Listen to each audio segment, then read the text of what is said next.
Alright, moving on to 13. This is a vertical one. You can just count it out. That's 1, 2, 3, 4, 5. Ta-da! 14. Our left point there is coordinates of 0, negative 1. The right one has coordinates of 2, 0. And so when I use my equation here, I'm going to get 2 minus 0 squared plus 0 minus negative 1 squared. And when you do the square root of all that together, 2 squared is 4.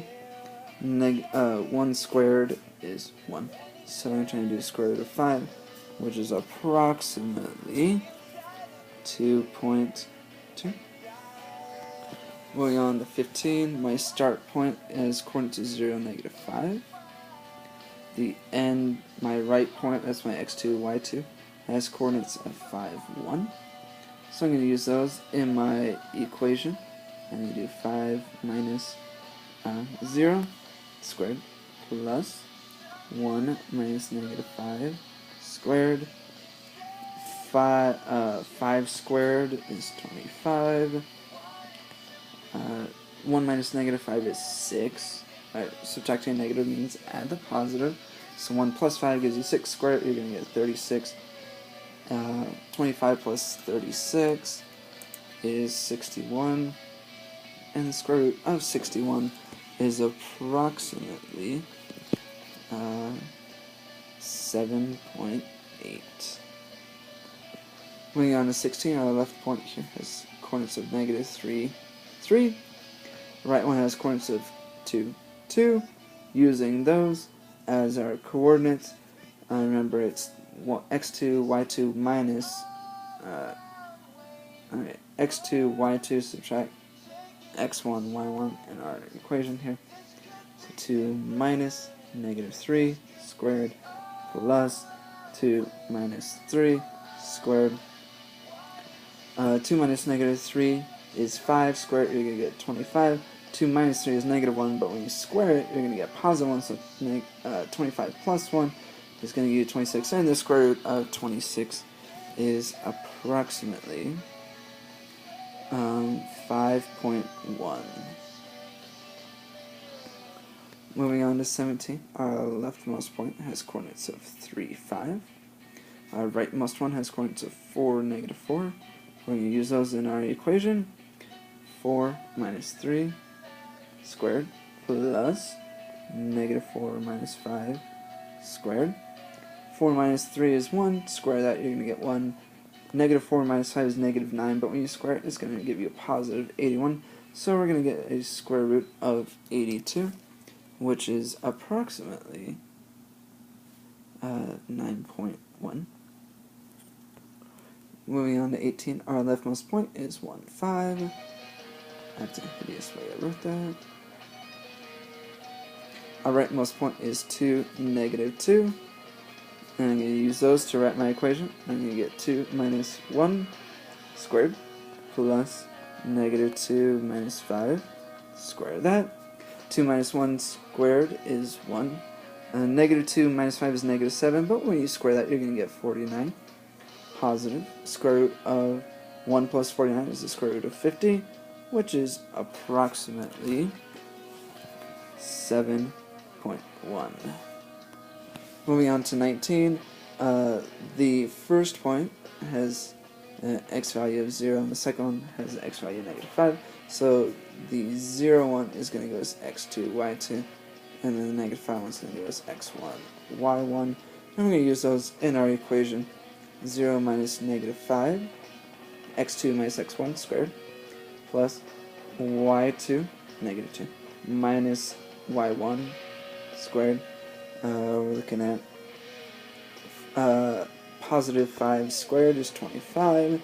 Negative 2 minus negative 1 is negative 2 plus 1, which is negative 1, but when you square it, it's going to give you positive 1. So we're looking at the square root of 26, which is approximately 5.1. Moving on to 20, 6 is bigger than negative 5, so our first point first point here is x2, y2, and our second one is x1, y1. Using those in our little equation here, we're going to get 6 minus negative 5 squared plus 4 minus negative 1 squared. 6 minus negative 5 is 11. Square that, you're going to get 121. 4 minus negative 1 is 5. Square that, you're going to get 25. 121 plus 25 is going to give you 146. And if you square root that, you're going to get approximately 12.1. And moving on to 22, 9 is bigger than 3, so the one with the 9 is going to be our x2, y2.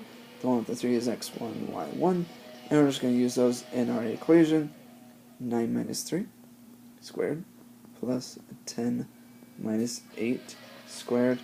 9 minus 3 is 6, square that, you're going to get 36. 10 minus 8 is 2, square that, you're going to get 4. You're looking at the square root of 40, which is approximately 6.3. And moving on to 22, 10 is just a little bit bigger than 9, so 10 is x2, y2. The one with the 9 is x1, y1. Square root that, we're going to get, when you do 10 minus 9 squared plus 1 minus negative 4 squared. 10 minus 9 is 1, square that, you're going to get 1. We need to add 1 minus negative 4 is positive 5, square that, you'll get 25. We're trying to get square root of 26, which is approximately 5.1. That's actually shown up quite a bit on this assignment. 26, yeah, it's approximately 5.1. Moving on to 23, negative 6 is bigger than negative 8, so the one with negative 6 is going to be x2, y2, and the one with the negative 8 is going to be x1, y1, and when you do x2 minus x1 squared, so that's negative 6 minus negative 8 squared, and I'm going to add y2, 7, minus y1, 10, square that. Negative 6 minus negative 8 is positive 2. Square that, you'll get 4. 7 minus 10 is negative 3, but when you square it, you're going to get positive 9. So we're looking at the square root of 13. Oops. Square root of 13 is approximately 3.6. And moving on to 24, 8's much bigger than negative 5. So the one with 8 is x2, y2. The one with negative 5 is x1, y1. And we're just going to use that in our equation. You notice how it's kind of like the same thing over and over and over again. I hope you're realizing the pattern. 8 minus negative 5 squared plus, and we're going to get plus negative 4 minus 6. And we need to square that. 8 minus negative 5 is 13, and if you square that, you get 169. Negative 4 minus 6 is negative 10, but when you square it, it turns positive to be positive 100, so we're looking at the square root of 269, which is approximately 16.4. And moving on to the critical thinking questions at the bottom. So we need to name a point that is square root 2 away from this guy. Well, if you remember your distance formula, if you want to get square root of 2, you're going to get 1 plus 1. Remember, because there's two things we're going to add together. And so, or we can get 0 and 2. There's just multiple ways to get it. But it's really hard to get 2 exactly because you have to square a number before you get there, and so your x2 minus x1 needs to be either 1 or negative 1, and your y2 minus y1 squared, the y2 minus y1 either has to be negative 1 or positive 1. And so if you just, let's say this is x2, y2, we have negative 1 minus something, x1 needs to be negative 1 or positive 1. 5 minus y1 needs to give me positive or negative 1. So this guy really could just be like 0, because negative 1 minus 0 is negative 1. So we're going to say the x-coordinate is 0. And then the y-coordinate there. I need this guy here to be positive or negative 1. Well, if I want that to be positive 1, I just need to subtract 4. And so that's a point that would work.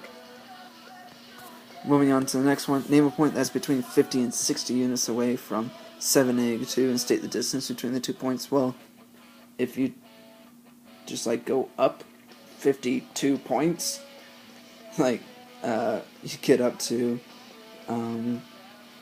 59 and keep the y-coordinate the same, that's going to be 52 away, because the y is matched, so you just look at the difference in the x's. That's 52. Ta-da! Yeah, really, like, since you can choose whatever you want, I'm going to choose one that's simple and easy to deal with, so I'm not going to mess with it. The end.